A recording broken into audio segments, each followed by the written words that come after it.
प्यारे बच्चों, आप सभी का स्वागत है नॉलेज प्लेनेट की ऑनलाइन क्लासेज में। और हम सीख रहे हैं ट्रिग्नोमेट्री के बारे में। जैसा कि आपको पिछली क्लास में बताया, ट्रिग्नोमेट्री का मतलब है मेजरमेंट ऑफ ट्रायंगल। और जैसे ही ट्रिग्नोमेट्री आए तो हमारे दिमाग में राइट एंगल ट्रायंगल फिक्स होना चाहिए। राइट एंगल से तात्पर्य है एक एंगल 90 डिग्री का। पहले कॉन्सेप्ट के बाद हमारे दिमाग में पाइथागोरस थ्योरम फिक्स होनी चाहिए, रटने की कतई आवश्यकता नहीं है। दो छोटी साइड का स्क्वायर, यानी ये यदि हमारा ट्रायंगल है और नाम रखा P Q R, right angle 90 degree का एंगल, एंगल के सामने लार्जेस्ट साइड, तीन साइड है। इसमें सबसे बड़ी साइड कौन सी? पी आर, 90 डिग्री के सामने वाली साइड। और पाइथागोरस कहता है दो छोटी साइडों का स्क्वायर का जोड़, एक छोटी साइड पी क्यू, दूसरी ट्रायंगल में छोटी साइड क्यू आर का स्क्वायर इक्वल होता है बड़ी साइड के स्क्वायर के। रटना नहीं है भाई, रटने वाले बच्चे महाभारत के कर्ण बन के रह जाते हैं और आखिरी युद्ध हार जाते हैं। पाइथागोरस के बाद आया हमारा टी रेशियो, जहां हमने सीखा कि relationship between one angle and two side.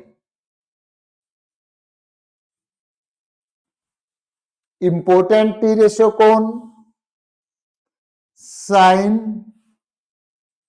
कोस और टेन।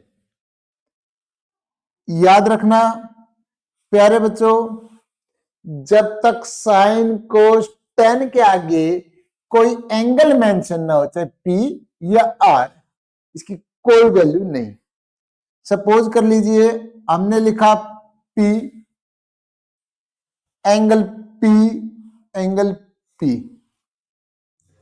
साइन और कोस में रटने की कतई आवश्यकता नहीं है, समझ लीजिए। अपोन में आएगी largest side, largest side, largest side.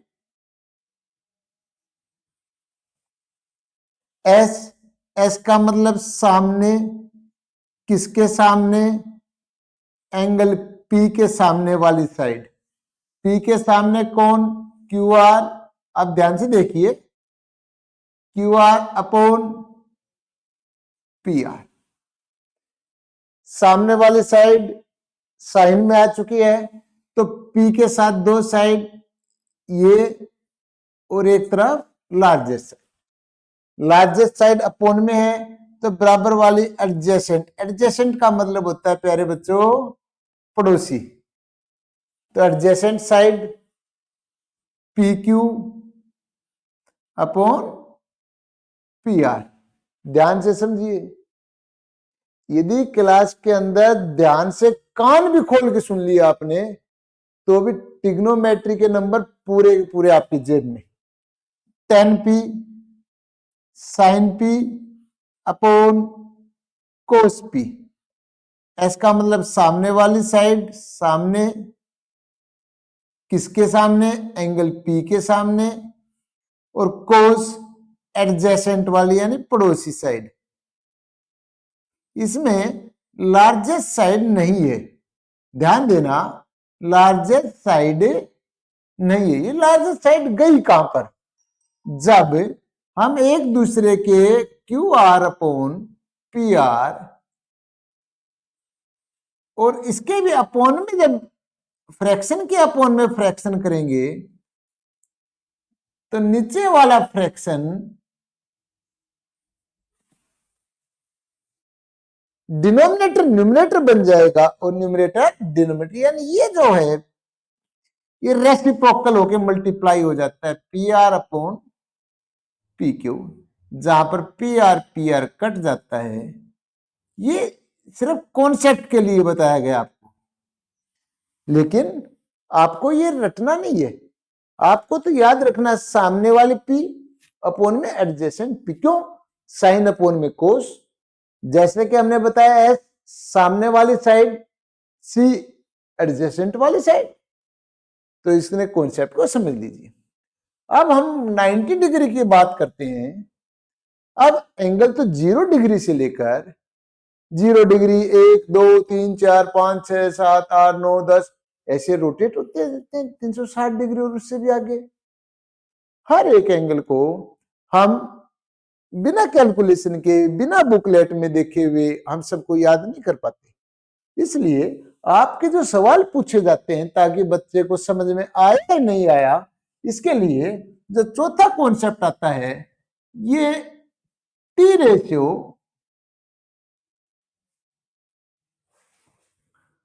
Of specific angle.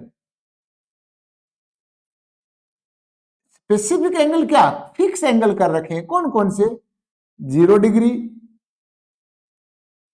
30 degree, 45 degree, 60 degree और 90 डिग्री। ये एंगल फिक्स कर रखे हैं, यानी हमें बार बार सबका याद नहीं करना और इनका भी याद न करना पड़े, इसके लिए एक छोटी सी टेबल बना रखी है समझाने के लिए। टेबल कैसे, आप देखिए, साइन इंपोर्टेंट कौन था, साइन इंपोर्टेंट कौन है, कोस इंपोर्टेंट कौन है, टेन। अब ये फ्रैक्शन की लाइन खींची, आपको पता है कि साइन में अपोन में कौन, लार्जेस्ट साइड। हम इस फॉर्मूले को ड्राइव करने के लिए एक लार्जेस्ट साइड अज्यूम करते हैं 4, ताकि हमारी कैलकुलेशन आसान हो जाए। Largest side 4 4 4 4। अब 0 से स्टार्ट कर दीजिए ऊपर, 0 1 2 3 4, ऊपर स्क्वायर रूट, स्क्वायर रूट, ये 3 स्टेप फॉलो करने हैं। जैसे अब कोस में समझाता हूं आपको। सबसे पहले फ्रैक्शन, लार्जेस्ट साइड हमने 4 लेट की, 4 4। अब 0 से स्टार्ट करने की बजाय हमने 4 से 4 3 2 1 0, ये फॉर्मूला बनाने का समझने का आसान मेथड है। पहले स्टेप में लार्जेस्ट साइड हमने जो 4 मानी, ऐसा नहीं है कि आप 5 मान लो 6 मान लो, हमने अपने फॉर्मूले को अच्छी तरह, ताकि कॉन्सेप्ट समझ में आए और हम अपने फॉर्मूले से लिंक कर पाए, इसलिए लार्जेस्ट साइड 4, साइन में 0 से, और यह इसका उल्टा 4 3 2 1 0। 2 स्टेप फॉलो करने के बाद square root square root square root square root square root. अब जैसा कि 10 10 का मतलब साइन अपॉन कोस, तो साइन कहां से स्टार्ट हुआ, 0 से, 0 1 2 3 4। फ्रैक्शन कोस, कोस कहां से स्टार्ट हुआ, न्यूमरेटर में 4 से, 4 4 4 3 2 1 0, और ये हमने स्क्वायर रूट। अब हमारे पास एक टेबल तैयार हुई, साइन, साइन का ये आंसर होंगे, कोस के आंसर ये होंगे, टेन के आंसर ये होंगे।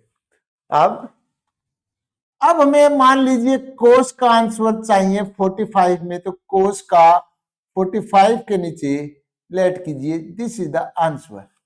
तो कोस 45 डिग्री यदि आपको कहीं पर मिले तो रूट 2/4, 2 1 जा 2, 1 बाहर आया और 2 के पेयर नहीं बन पाए, इसलिए 2 रूट के अंदर ही छोड़ दिया गया।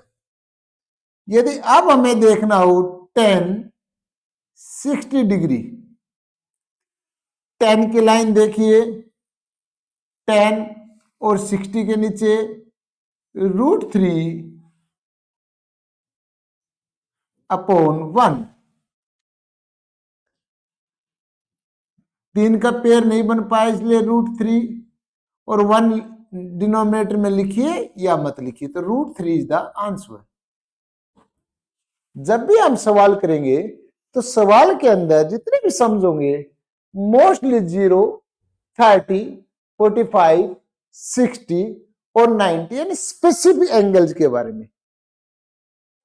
यानी हम ये कह सकते हैं कि हमारी कैलकुलेशन आसान बनाने के लिए जितना मुश्किल सवाल सोल्व करना आपके लिए है, उससे ज्यादा मुश्किल सवाल बनाने वाले के लिए है, क्योंकि वो ऐसी वैल्यूज नहीं दे सकता जिससे कि सवाल निकलने में मुश्किल हो।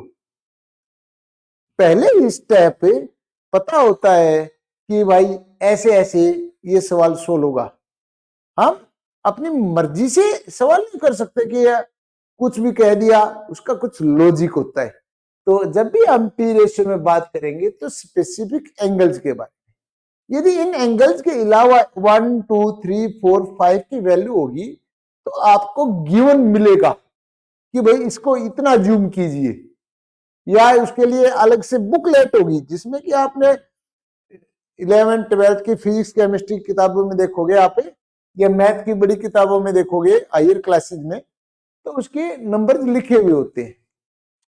आशा करता हूं कि आपको ये 4 कॉन्सेप्ट, पहला right angle triangle, Pythagoras, T ratio और T ratio of specific angle समझ में आया होगा।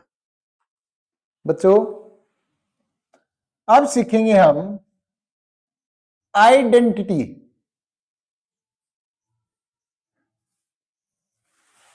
आइडेंटिटीज के अंदर किसकी आइडेंटिटी? टी रेशियो की। अब ये टी रेशियो की आइडेंटिटी क्या है?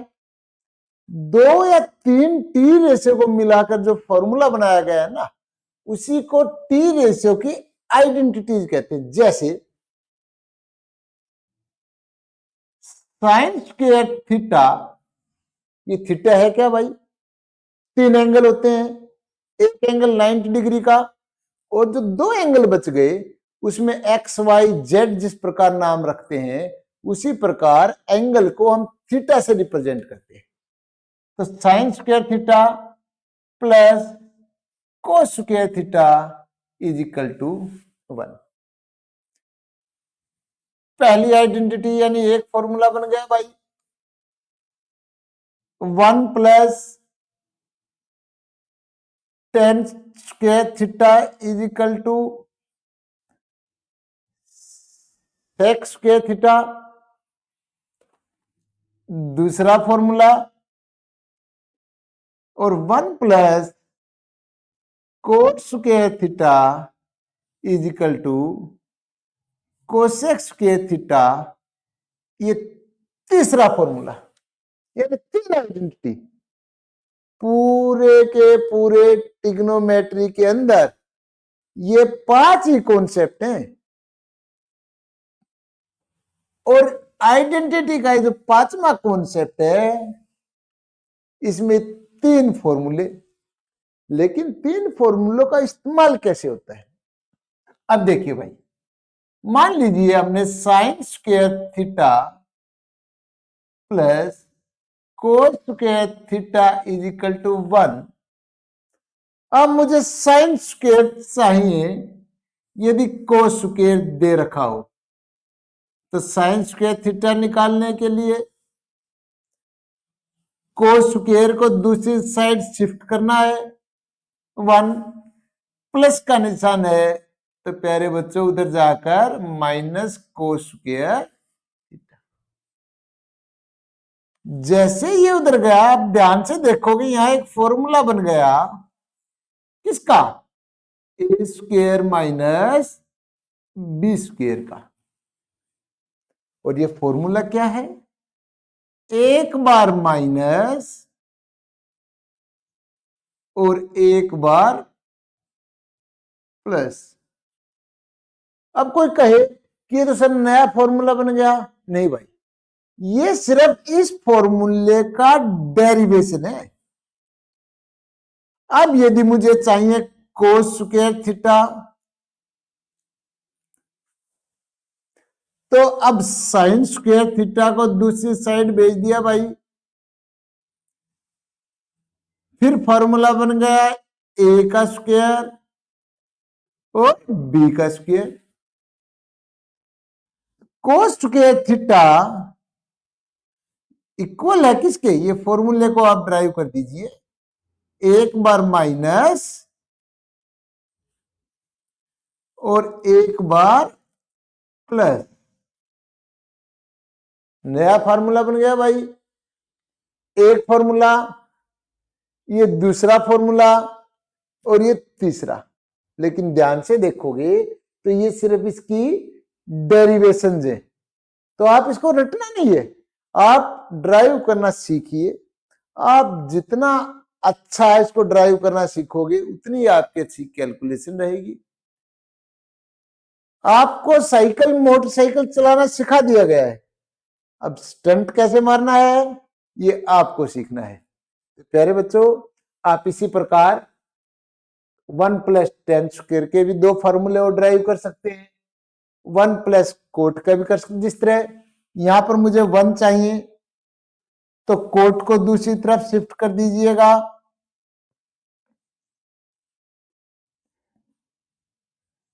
और 1 जो है इक्वल हो जाए, यहां फॉर्मूला दोबारा ये बन गया ए स्क्वायर माइनस बी स्क्वायर। एक बार माइनस और एक बार प्लस।